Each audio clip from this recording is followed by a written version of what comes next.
All right, Steve, you ready for this? Tonight we are saying goodbye and good luck to Steve. It is his final newscast right here at ABC15 as he enters retirement. And we wanted to reflect on his nearly 2 decades right here with us. Steve did not want to be the focus tonight or this week at all. He did not want the focus to be on him, but I pushed for the exclusive anyway, and I got it. Well, the number one rule that I always follow is the reporter is not the story. Plus, I feel like I'm being interviewed by a cousin who knows way too much about me. I know, yeah, that I can't ask the real questions. And then, I mean, it's been 20 years. Can you believe it? No. Looking for love, but duped in the digital age. I know how you would have responded. You'd be out of there in 10 seconds. Yeah. See ya. Does it feel like 20 years? No, it doesn't. I mean, it's weird when you think back, and I look back at how young I look. Yeah. You know, I moved here, my son was 5 years old, and he's now graduating from ASU. You know, it's remarkable. Is it weird to think about all the things that we've stood there and witnessed together? There's been a lot of crying. Yeah. You're more of a crier. Yeah. Than I am.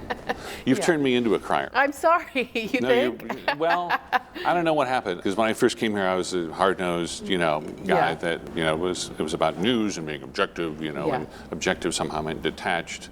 And then I get paired up with somebody who feels every story. Yeah. And especially if it's about kids and things that you can relate to your life, you're a crier. And then I became a crier somehow. And I know when you're gonna cry. Yeah.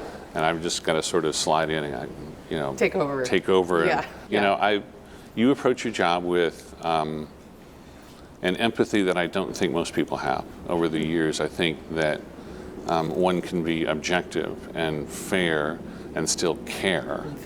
And feel and never lose sight of the fact that these are real people and human beings that are struggling through incredible things. So everybody wants to know what's next. I want to do something to keep the brain engaged. Yeah.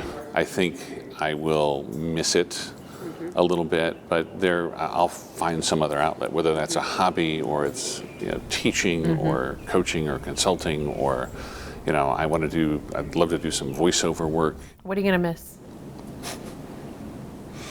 People. Yeah. People. I'll probably text you all the time and send you stuff. There's so many people who have taught me so many things. There's so many people who have affected my life and changed my life. I've had people who have been incredibly hard on me, and I probably deserved it. I've had people give me second chances and third chances. I've had so many extraordinary opportunities that I'll miss, and things that I got to do that nobody else gets to do. Yeah. Fly in a fighter plane. And I'm coming back around to the left. She's coming on. Go to the Supreme Court or travel to Washington or things that you get to see. I'll miss being in the middle of it when some huge story is happening, I suppose. Yeah. But I really want the next chapter to be the next chapter.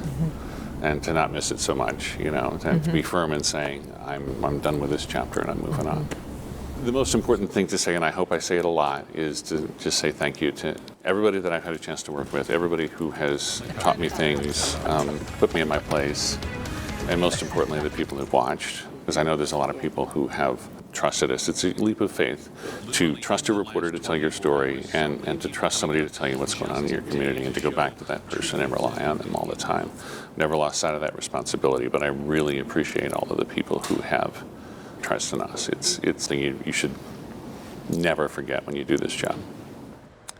Admittedly, I've struggled to find the words to express my gratitude. It doesn't seem like enough to say thank you. I have been so lucky to work with such amazing people who've taught me valuable lessons, kept me in check, and made me a more caring and compassionate person as well. And I've heard from thousands of people like you in the last few weeks and months, and I am humbled by your stories and expressions of gratitude as well. Every journalist hopes they've made some sort of difference, even if their work just sparks a conversation. So to all of you who have trusted us, I hope I have contributed to your understanding of the place that we all call home. And to my colleagues and friends here at ABC15, there has been a lot of crying in this building today, including a few tears on my part. I won't miss the stress of the job, but I certainly will miss the people I call colleagues and friends, and I leave you in their very capable hands. Well, it goes without saying how much we are going to miss you here, but like you, I have heard from so many viewers who have expressed all of the well wishes and enjoy your retirement, and he has an awesome retirement planned. And they just wanted to say how much they've enjoyed watching you over all of these years and everything you've done. Yeah, we are all better people because of our time spent with you. And I know 33 years in the business and 20 total here at ABC15 and 15 right here with us. But you mean the world to us. And good luck in retirement. And we hope you'll come visit lots. Yeah. No, I may call you too much. Yeah, you know? that's good. That's good. There's no such Steve on the phone again. What do you want now? Now what, Irvin? And I thought I'd beat you to retirement. Yeah. all did, Louie. Yeah. We all did. The pool was on. I mean, We were minutes, Craig. They're calling Craig. You wouldn't believe what I'm doing now, Craig. Exactly. Yeah. Oh, we're going to miss you Yeah. like crazy. But we're super happy that you're going to have a nice you so much. retirement with your Cheering you on. Yeah. Thank you to all of you. Beautiful career. We miss you, Steve.